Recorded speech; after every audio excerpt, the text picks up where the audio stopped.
Malkajgiri segment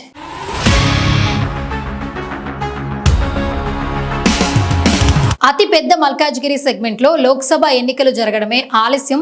ఇప్పటికే ఆ నియోజకవర్గంలో గెలుపు దిశగా కాంగ్రెస్ పయనిస్తుంది కాబట్టి లక్షల మెజారిటీతో కాంగ్రెస్ హస్తం జెండా ఎగరవేయటమే మిగిలి ఉంది.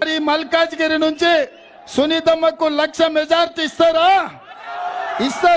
ఇక కాంగ్రెస్ అభ్యర్థిగా పట్నం సునీత గారికి ఊహించిన విధంగా ప్రజల నుంచి గొప్ప స్థాయిలో స్పందన వస్తోంది.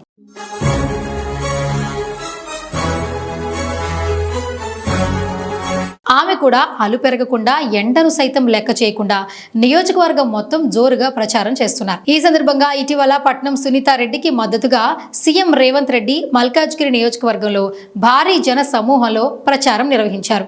ఈ సందర్భంగా సీఎం రేవంత్ రెడ్డి మాట్లాడుతూ భారీ మెజారిటీతో సునీతమ్మను గెలిపించాలని కోరారు.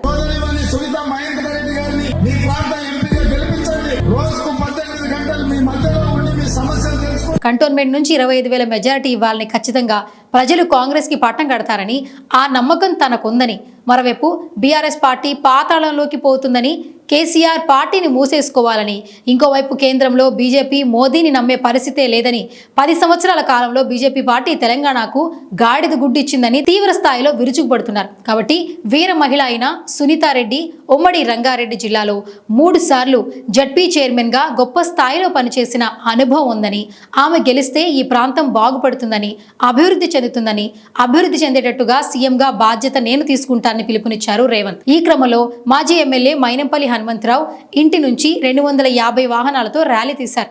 ఈ సభ గ్రాండ్ సక్సెస్ కావడంతో కాంగ్రెస్ పార్టీ కార్యకర్తల్లో నూతన ఉత్సాహం కనిపిస్తోంది. ఈ క్రమంలోనే మల్కాజ్గిరి పార్లమెంట్ నియోజకవర్గంలో కాంగ్రెస్ ఎంపీ అభ్యర్థి పట్నం సునీత మహేందర్ రెడ్డి ఇంటింటికి తిరిగి కాంగ్రెస్ పార్టీకి ఓటు వేయాలని కోరుతున్నారు. అవ్వ, తాత, అన్న, చెల్లి, అక్క, తమ్ముడు అంటూ ప్రతి ఒక్కరిని ఆప్యాయంగా పలకరిస్తూ ప్రచారంలో ముందుకు సాగుతున్నారు. అలాగే వచ్చే ఎన్నికల్లో తనను గెలిపించాలని ఓటర్లను కోరుతున్నారు. ఆమె మన ముఖ్యమంత్రి రేవంత్ రెడ్డి నాయకత్వంలో మల్కాజ్గిరి పార్లమెంట్ నియోజకవర్గాన్ని శక్తివంతంగా తీర్చిదిద్దుతానని పట్నం సునీత మహేందర్ రెడ్డి పేర్కొన్నారు.